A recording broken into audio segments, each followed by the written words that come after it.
জেলায় 3টি এলাকায় ফাইলেরিয়া সংক্রমণ উদ্বেগজনক বলে জেলা স্বাস্থ্য দপ্তর সূত্রে জানা গিয়েছে।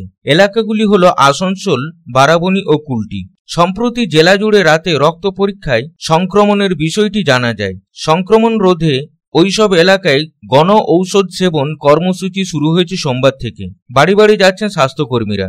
এই দিন আসানসোলে একটি স্কুলে প্রেক্ষাগৃহে ফাইলেরিয়া শীর্ষক আলোচনা সভা হয়, যেখানে উপস্থিত ছিলেন জেলার মুখ্য স্বাস্থ্য আধিকারিক শেখ মোহাম্মদ ইউনিস, জেলা শাসক এস পান্নাবালাম, অতিরিক্ত জেলা শাসক সঞ্জয় পাল, পশ্চিম বর্ধমান জেলা পরিষদের সভাধিপতি বিশ্বনাথ বাউরি সহ অন্যান্যরা। সেখানে ফাইলেরিয়া মুক্ত করার জন্য সকলকে শপথ বাক্য পাঠ করানো হয়।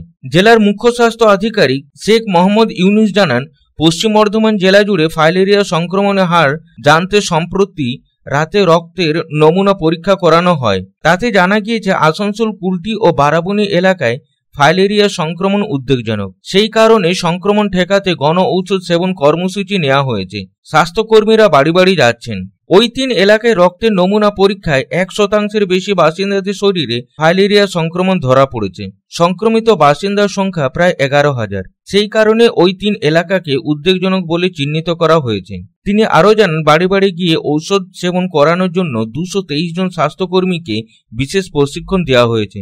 আসানসোল ও কুলটি পুরসভার অধীনে হওয়ার পুরসভা স্বাস্থ্যকর্মীরা এবং বারাবণীতে আইসিডিএস কর্মীরা ওষুধ সেবন করাবেন।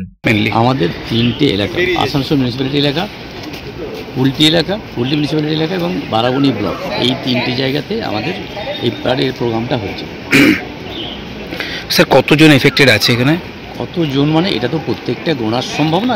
এফেক্টেড মানে গোদ রোগ আলাদা, কিন্তু যাদের মধ্যে শুধু ইনফেকশন আছে সেরকম আমরা একটা এস্টিমেট করি নাইট ব্লাড সার্ভে করে কত % লোক এফেক্টেড আছে, স্যাম্পেল নেওয়ার তার কত % এফেক্টেড আছে তার উপর একটা এস্টিমেট করা হয়। তো আমাদের যে নাইট ব্লাড সার্ভে হয়েছে তাতে আসানসোল, কুলটি এবং বারাবণী এলাকাতে স্যাম্পেলের 1% বা তার বেশি পজিটিভ। কতজন পেয়েছে? তার মানে যদি আমার 11 লাখ পপুলেশন হয়, তার মানে আমার প্রায় 11,000 লোক, 1% মানে 11,000 লোক প্রায় এফেক্টেড, মানে ইনফেক্টেড।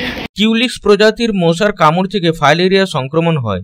সাধারণত হাত, পা, যৌনাঙ্গ, স্তনের মতো শরীরের বিশেষ কিছু অংশ ফুলে যায়। ফোলা অংশে ত্বক ফেটে ক্ষতমুখ তৈরি হয়, যন্ত্রণা হয়, তীব্র জ্বর, মাথা ব্যথা ও কাঁপুনি হতে পারে।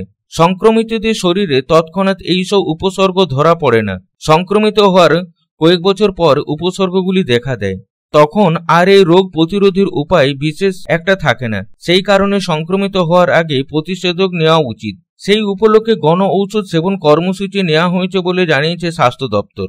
आसनसोल থেকে संतोष मंडल रिपोर्ट, पब्लिक टाइम्स। रानीगंज शहर की लाइफलाइन एनएसबी रोड से सटे पॉश रेसिडेंशियल एरिया में श्रीजी बिल्डर्स एंड डेवलपर्स लेकर आया है श्रीजी टावर्स। श्री श्याम मंदिर एवं अमृत कुंज आश्रम के निकट सदानंद चक्रवर्ती लेन में खुले एवं सुनहरे वातावरण में बन रहा है श्रीजी टावर्स। आपके बजट में फिट होगा अत्याधुनिक सुविधाओं से लैस श्रीजी टावर्स की 2 and 3 BHK flats. Shreeji towers के ब्लॉक ए में 900 स्क्वायर फीट से लेकर 1200 स्क्वायर फीट और ब्लॉक बी में 1000 स्क्वायर फीट से लेकर 1300 स्क्वायर फीट के 2 and 3 BHK फ्लैट्स होंगे उपलब्ध। इस रेसिडेंशियल टावर में आपको मिलेगी 24 आवर पावर बैकअप और सिक्योरिटी की सुविधा। इसके अलावा कम्युनिटी हॉल, जिम्नेशियम, लिफ्ट और पार्किंग स्पेस की सुविधा होगी उपलब्ध। अब अपने घर का सपना होगा पूरा। अधिक जानकारी के लिए संपर्क करें 9614147280।